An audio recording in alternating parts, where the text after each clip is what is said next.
Picked the wrong week to quit sniffing glue.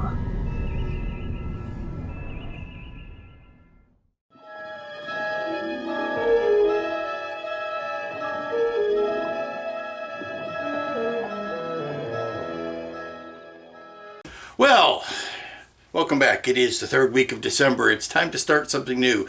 It's Tuesday. I didn't do any recording yesterday. I gotta tell you, I was at kind of at a odds and ends yesterday. I just didn't feel like doing a lot, so I didn't do a lot. Hardly did anything. It is that time when everything else in life is crushing down on you. You have deadlines of getting Christmas shopping and getting the house ready and doing this and doing that. And I just didn't feel like putting any sit-down time on a table yesterday. And that's on me, but we're going to make up for it hopefully with the rest of the week. I did want to take 2 minutes out. Look what came in the mail today. Actual Yellow Pages. I don't know why I feel like I need to comment on that, but I do. It's Yellow Pages, an actual book. You don't know how handy something like that is until you need it. But I did want to take, I feel like in moments like that, I feel this could be a deep cut reference, I'm sorry.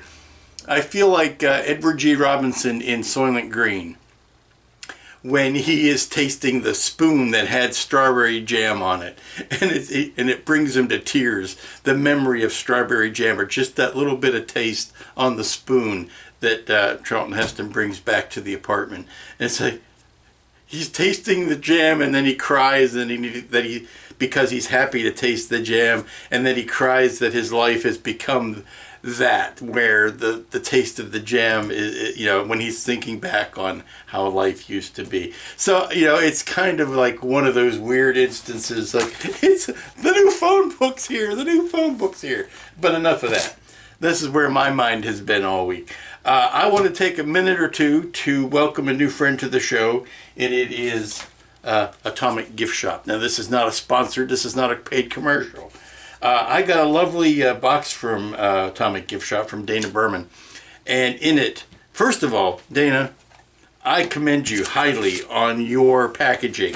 I got this nice little box inside of a larger box, which I recognize as a resin, the box that a jug of resin comes in, because it had the cylindrical styrofoam in the center that the bottle of resin sits down in. It's a square box or a rectangular box. I recognized you reusing that, and I applaud it wholeheartedly. But inside that was this wrapped up box, and it was the most clever damn thing I have seen in quite a while, and I can't even do the origami here to refold it.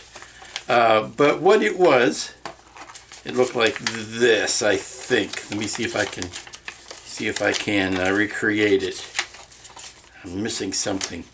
Anyway, what it is a little saucer, a lil saucer resin kit, 3D printed resin kit.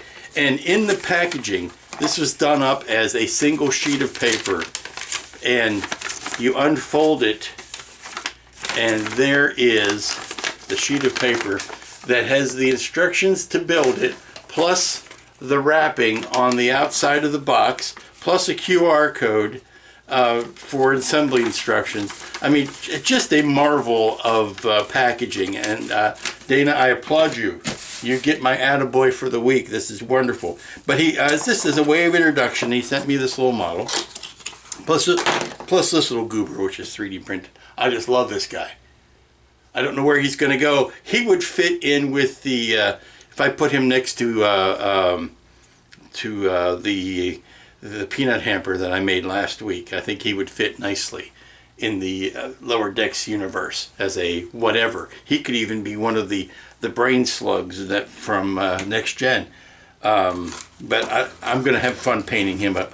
But what I got is this beautiful little kit, 3D printed kit of this saucer, and it's not going to be what I'm building this week, because I finally figured out what that's going to be. But it is definitely going on the to-do pile pretty darn quickly. And getting back to my figure of the model of the week this week, we're going to be going back to our old friend stop motion creatures. I have been doing some, it just seems to work out that way. That's what I've got stocked up right now. I've got a backlog of kits that I want to do, and there's a lot of creatures in that pile. I did the gremlin a couple weeks ago, and I've got some more further down the pike. But without much further ado, we are going to be doing the Ymir. The Ymir, and this is from a company called Star Ace. I got this from Steve over at Cult TV Man. It is probably one of the more unique. This is a 12-inch soft vinyl kit, but it's probably one of the more unique kits that I have seen in a while because of this right here, this feature. See those beady little eyes? Not only do I not have to worry about painting those beady little eyes, I can go in and pose those beady little eyes. There are stalks on the inside of the eyes that if you wanted to go through and repose them, you could. Now, this is going to make it interesting, not in the painting, but in the masking of these eyes, so that I don't get any paint on them. You want to keep them clean. It also has this weird feature in that the mouth is magnetic. This whole segment fits in here, and it fits in like that, and then you make it posable. Really adds to the I don't say playability, but it adds to the display of this kit, the things you can do with it, and which is nice, man. I mean, it's a vinyl kit, goes together in a heartbeat.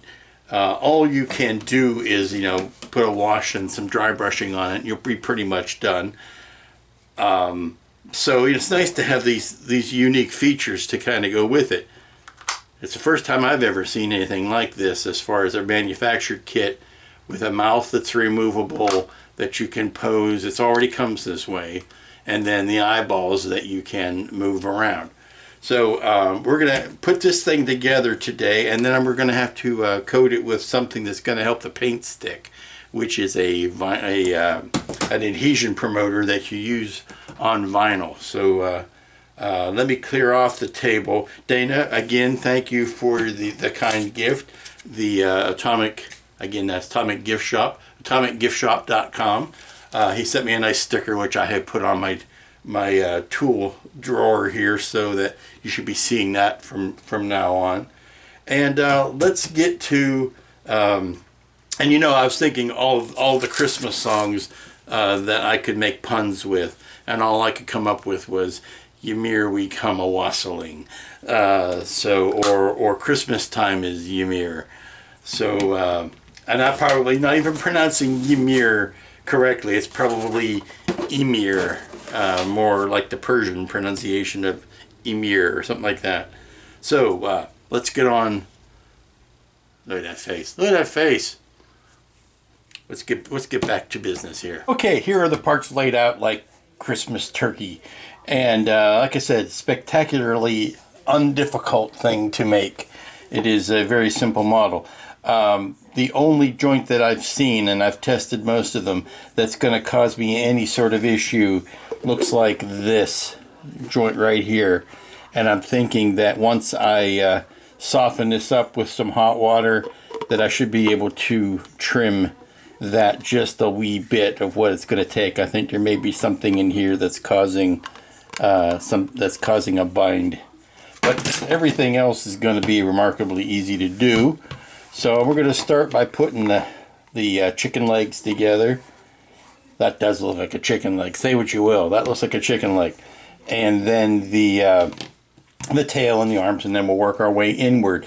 I am not going to weight this down. I know that's a popular thing with people who build these vinyl kits, is that you want to put some sort of filler in the legs to help weigh them down. And I don't think that's going to be necessary. I want to kind of put him together and see how he's standing, because this figure has the tail to steady it. It may not need. It's going to have the 3 points of contact on the ground, so it may not need to have anything to kind of hold it in place. boy, finding shelf space for this is going to be the chore. But yeah, let's go ahead and start doing some gluing. Okay, it's going together real easily now. The only part I had to soak in the hot water was the neck here, to get both sides of the neck to lay down on the shoulders correctly. So I just took as hot water as I could run out of my tap into a small container, dunked the head and the upper part of the body in there, left them in there for a couple of minutes, brought them out, kind of pushed them together, and everything fits. Now, this is going together even quicker than the magic carp, if that you can believe that, because like I said, there's nothing really to it, the building of it. The parts were very clean. They didn't need any sort of cleanup or trimming. They're going together really nicely. Now, there will be some need to take some epoxy sculpt and fill in some cracks where the joints are, but that's, you know, that's expected. I would be surprised if they did fit perfectly, but we're going to do that, sculpt it, and that will probably be, if I can get those the epoxy sculpt in there, depending on how much it actually takes. It might need to dry overnight, but it might not. And then go ahead and spray it with that clear adhesion promoter, and then maybe the vinyl primer. The only thing I need to be very careful is, like I said, is to keep the eyes masked off. Now, I am hitting this with the kicker just to solidify the CA on this just real quick. It's only because I'm too lazy to stand here and hold it.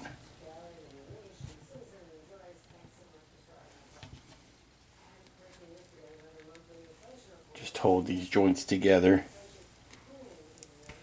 But there's your posed Ymir with the jaw. Now this has got a clear liner over top of the magnets. Those are the magnets that hold the jaw in place. And I need to do it right side up. There we go. Get the whiskers in right. It's tough to see underneath there. There you go. Snap them in. But that seam there disappears, so you don't have to worry about any sort of puttying. Plus, you want to be able to get in there if you're going to repose the eyeballs. And now that he's done, I need to think about what kind of a base I want to put him on. There should be some like street rubble and stuff like that. That would give me some interest on the base. The lid of the box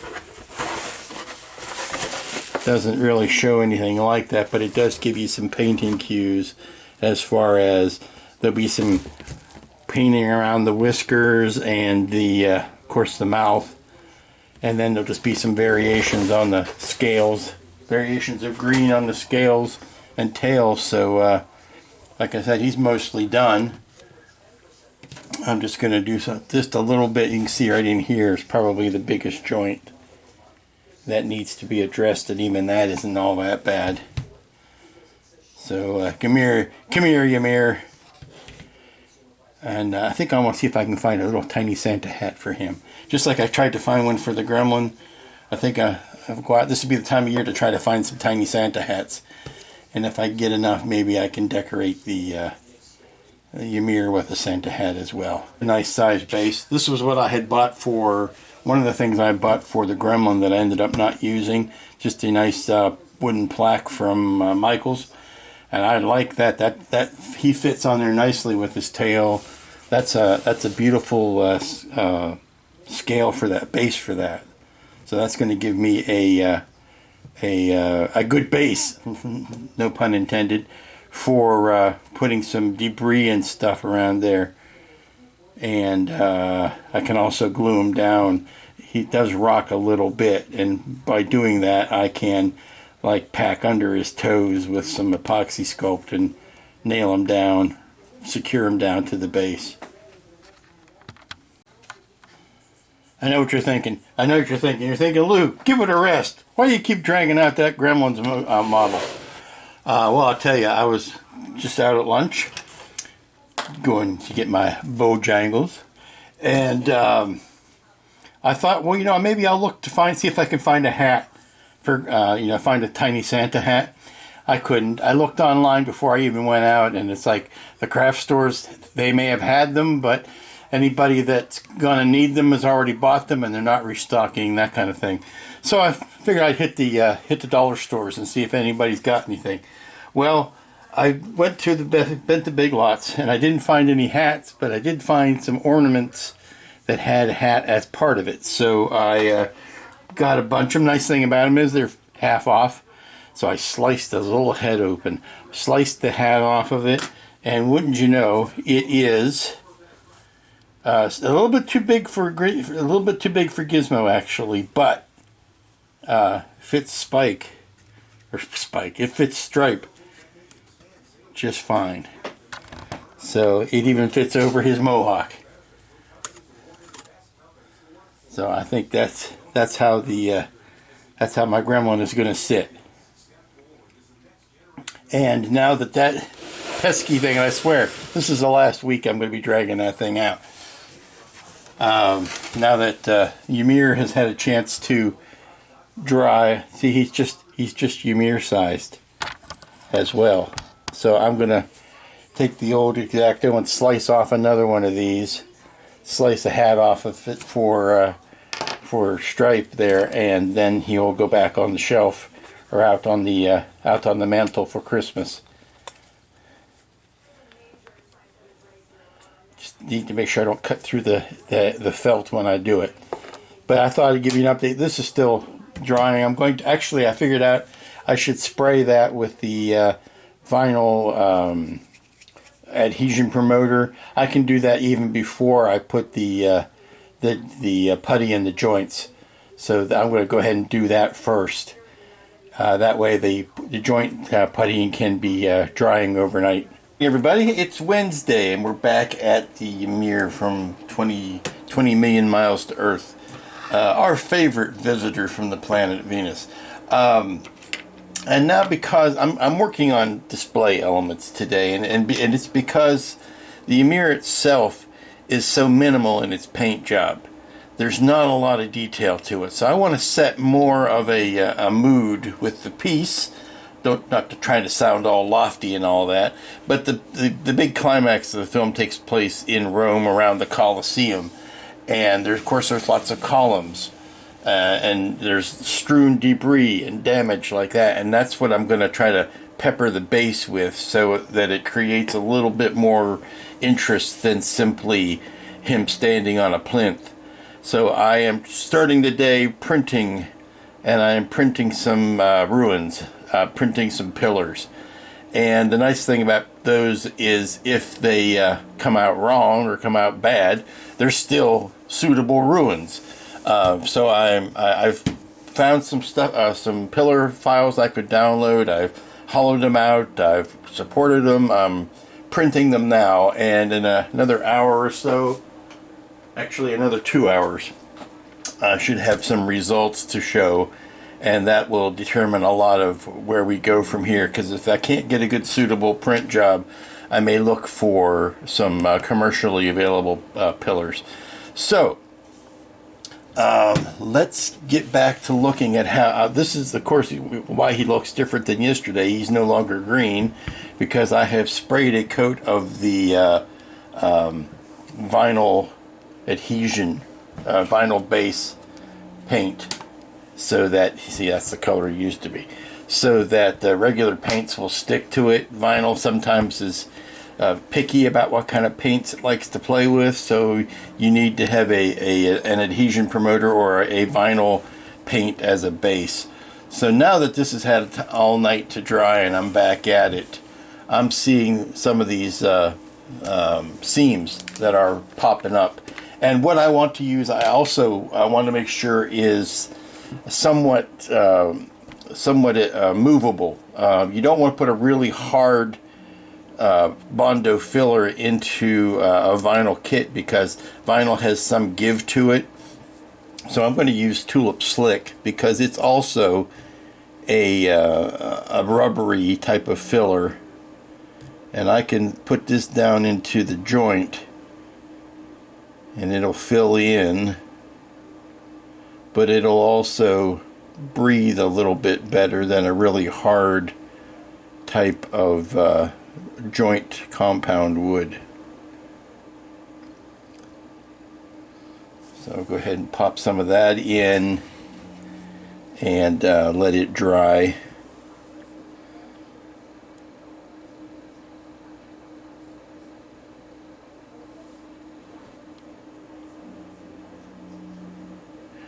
Getting too cold out there this time of year to do any prolonged amount of printing where you have to leave a window open or whether you're venting to the outside. So I can't do any of the long form stuff where you'd have to, like, you know, print overnight or something, but I can print these pillars since they're only a couple 3-hour print job.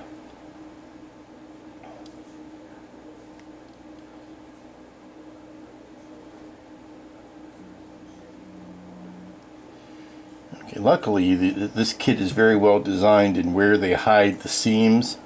If you're hiding it in a fold of flesh like that, it all but disappears anyway, the seam does. It's only on these really kind of out in the open places on the tail segments, and again that bit on the back of the shoulders where it's all that noticeable. I know it's there because I put the parts together, but the casual observer might not see it. Okay, we'll continue on this way for a bit.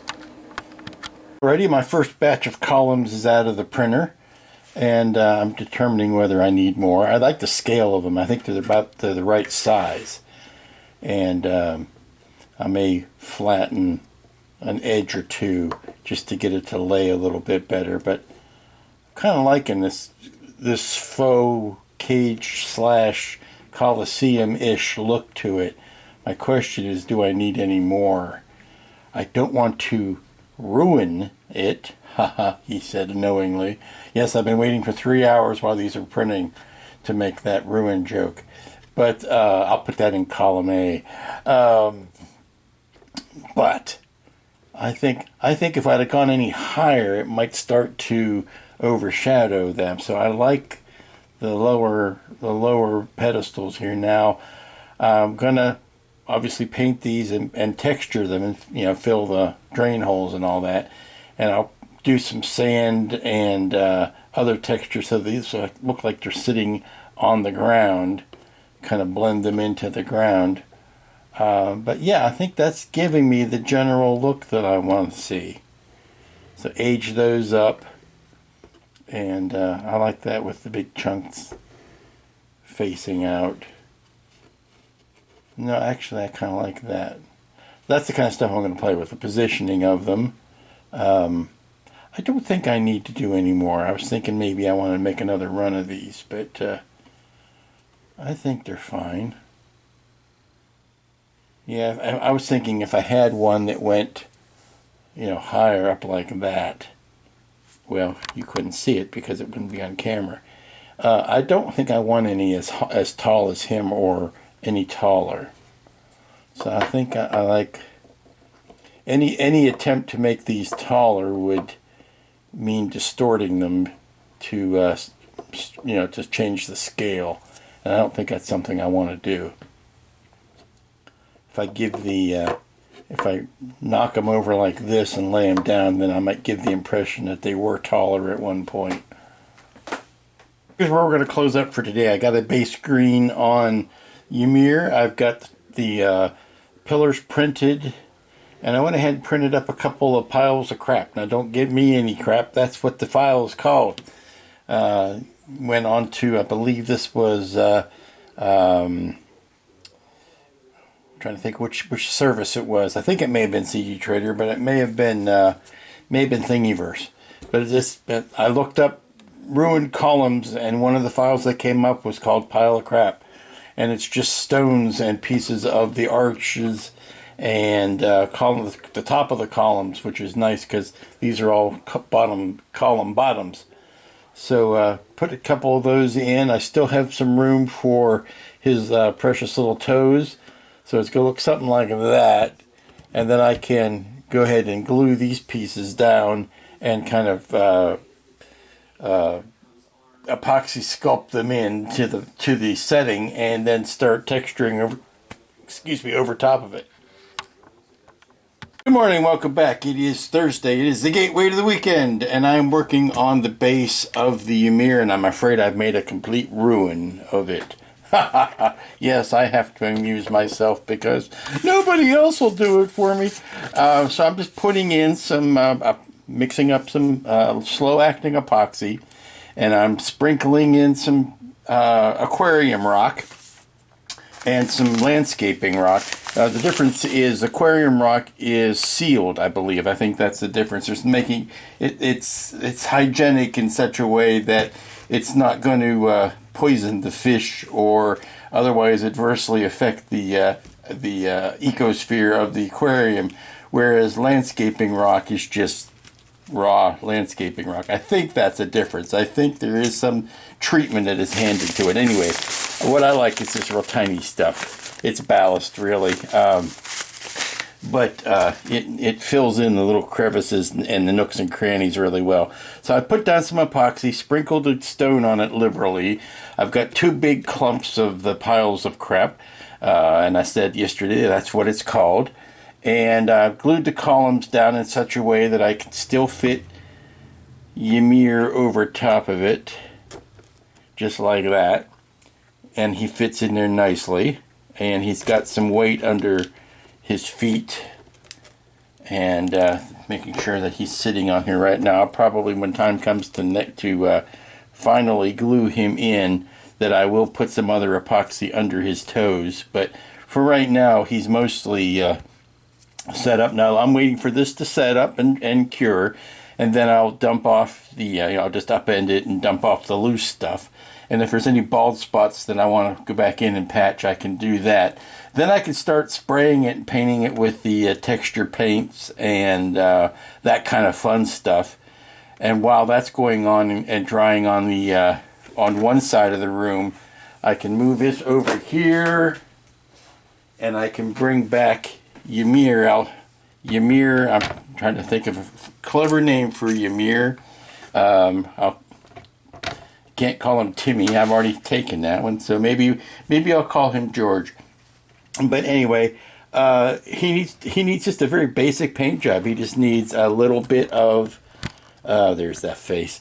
He needs a little bit of dry brushing for the highlights, a little bit of washing for the shadows, and just see, I can even take his muzzle off and paint that separately while the rest of the body is being treated. And then he'll mostly be done, because this was, the movie is 20 Million Miles to Earth, black and white. And so finding a color reference is not the easiest thing in the world to do. Generally accepted that he is greenish brown, very much like the same colors of Stripe was a couple weeks ago. So I still have some of those paints available, and I will do a quickie highlight coat. Mostly he's done, and since the eyes were pre-done, I don't have to paint those, so that's taken that work off. So really about the only thing left to do is put some color in his mouth, bring out the teeth and the tongue. And of course I'll check some references to see whether or not his toenails and fingernails, or toenails and claws, were the same color as the rest of him, or whether they were a contrasting color. And that's pretty much the extent of the paint job. Okay, this is a reference from the Sideshow Replicas or Sideshow Collectibles website. They offer a deluxe Ymir that is not too different from what I've got, and this is a very good color reference. Now, like I said, it's black and white, so who is to say what is exactly right, but I will tell you that I'm going to go ahead and save these so I'll have them locally. Well, you know what? I think this might be the same thing. It's got rolling eyeballs, an articulated jaw. This might be the very same thing. Huh. But it's got it is telling me that it's slightly more yellow-green than I had done, which is good because that's a good and different color. I can do that. It's got the claws as a slightly different color. I think that's the same. That's got to be the same kit. It's just not the vinyl version of it. Well, this is soft vinyl figure with polyresin diorama. Now, mine didn't come with any sort of diorama, so I'm wondering who's copying who here. Yeah, there's the diorama I don't have, but this is the look I'm definitely going for, even though my columns don't go all the way up, but it's got the rubble on the ground. Huh. Okay. Okay, from a quick cursory perusal of the internet available sources, it's looking like this guy needs to be a lot yellower, more of a yellow-green. The whiskers and the eyes, an area around the eyes are grayer. They're closer to what I've got right now, so that's good because that means I don't have to do a lot of repainting in that area. Come on, there you go. But the nails are definitely a color. Chest is a lighter color, more traditional reptile painting where the chest is lighter, maybe the inside of the arms and the inside of the legs are a little lighter, the bottom of the tail is a little lighter. But good, that gives me some area to have some fun with in a more yellowish green appearance. And my question is, do I want to spray that on, or do I just want to do a dry brushing of that? So I'll have to check my available pigments and see what I've got.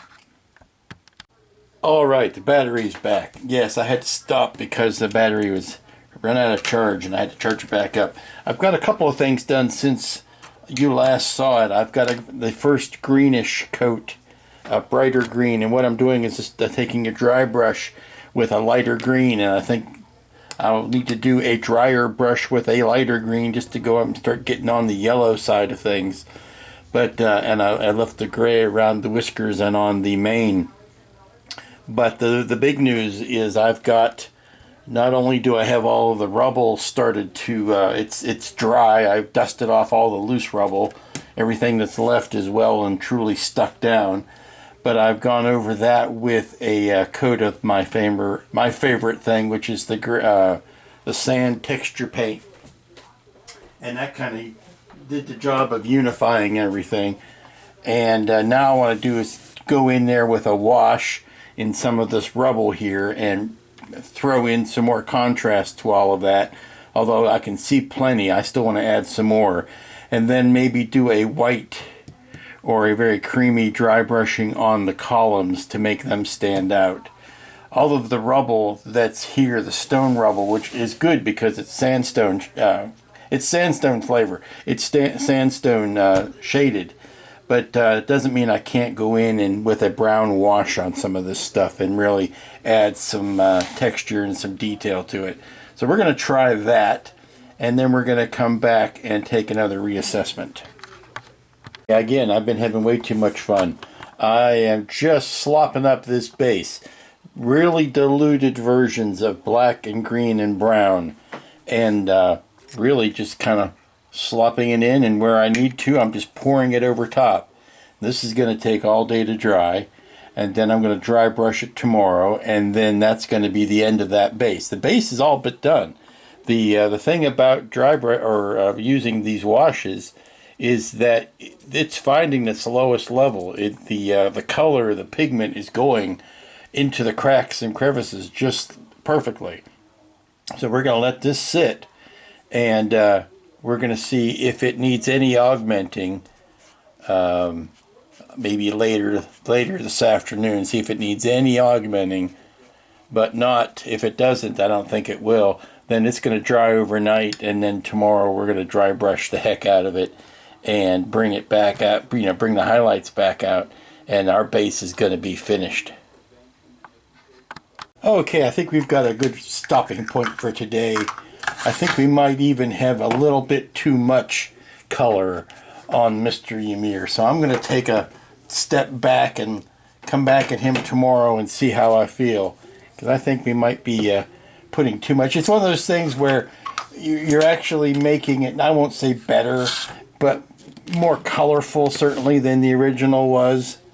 And just because you feel it needs it. But I think I might end up toning some of this down. But by and large, I'm liking it. And he does look better with his mouth in. It does balance that off a little bit better. I think that's probably the best angle right there. Okay, I think I might want to just darken that up a little. Anyway, I'll come back to that tomorrow, and then we'll finish that up, and we'll finish up the debris on the ground on the base. Good morning, everybody. It's Friday. It's the last work day of the week, the last work day on the Ymir.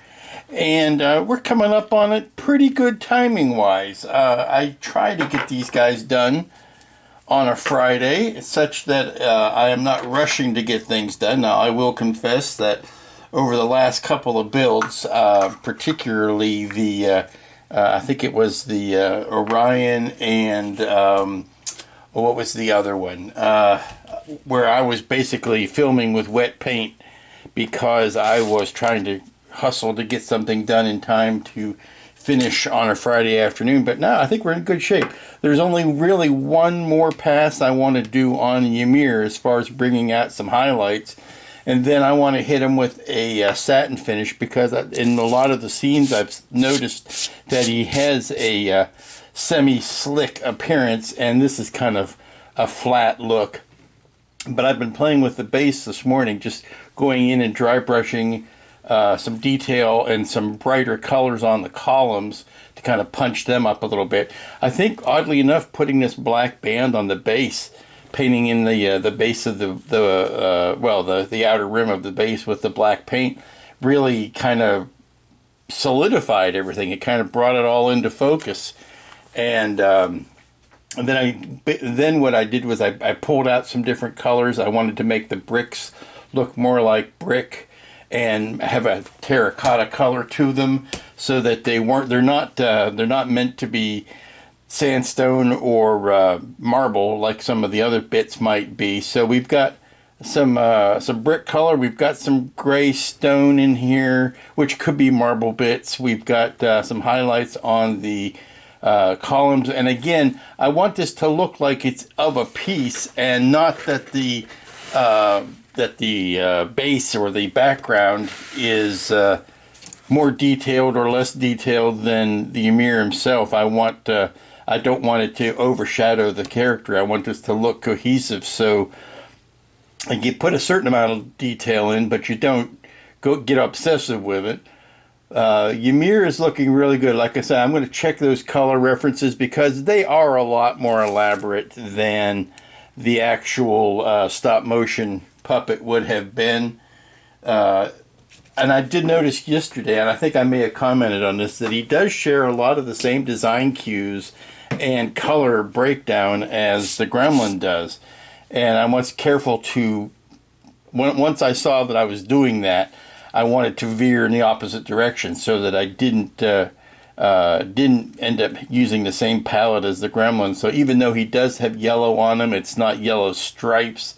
It's more reserved. It's only on the highest of high spots. But I think he's doing really well now. Of course, having the figure come with the eyes pre-painted basically knocked an afternoon off of my time, because you don't have to worry about painting the eyes if they're already done. And of course, it's all in the sculpt. If the detail isn't in the sculpt, you're not, 9 times out of 10, you're not going to be able to bring it out. It's a lot easier to dry brush something that has good relief in the details than it is to try to fake that on something that doesn't have the detail.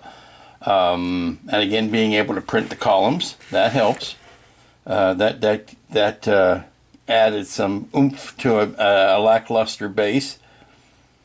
But yeah, let me hit him with one more spray, or with the spray of the satin, and then bring him back in, and we'll see how he looks on the rest of, when you put him in situ with the rest of the base. And here's the Ymir with his jaunty little Santa hat. The gloss coating, or the satin coating, did wonders. It did exactly what I was hoping it would. Made all the colors just that much more vibrant. Threw a little bit more contrast between the dark and the bright, and separates him from the base a little bit, which are mostly in flat tones. So yay, that did what I wanted it to do. And I did go back in with the white highlighter and just put a highlight on his eyes, just to bring them out that much more. They weren't getting... I don't care much for the gimmick of making the eyes posable. The range of motion is next to nothing, so I just, fix them in one position and then paint a highlight on them. I think that does as good a thing as any. The jaw is a little bit more noticeable. It's a little bit more posable, and therefore a little bit better done.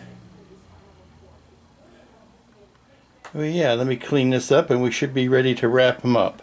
Let me clean up the table here. And my friends, that is going to do it for this week for the Ymir build. And look at him, he's got his little Santa cap on, and he's ready to join in the festivities. Oops, I just put him down and his cap fell off. Well, it's okay, it's not supposed to be permanent anyway. And that's going to do it. Fun little build, quickie build, but I find it used a lot of the same techniques and colors, even paints even, that the Gremlin did. And I've got another creature in the stash that I could do that uses the same thing again. So chances are you won't be seeing that next week. I don't know what it's going to be yet. I've got a stack of things in the stash that I need to get to, and it's just going to be a question of which one gets priority. But I have to tell you, as we get closer into Christmas, the building might get a little more and more sporadic. I got other things I got to get done. I don't have all day to build models. Shucks, then darn it. So until next week, when who knows what the subject will be, y'all be good, be safe, be smart. Particularly if you're out partying this season, take care, drive carefully, don't drive inebriated, and we'll see you here next time.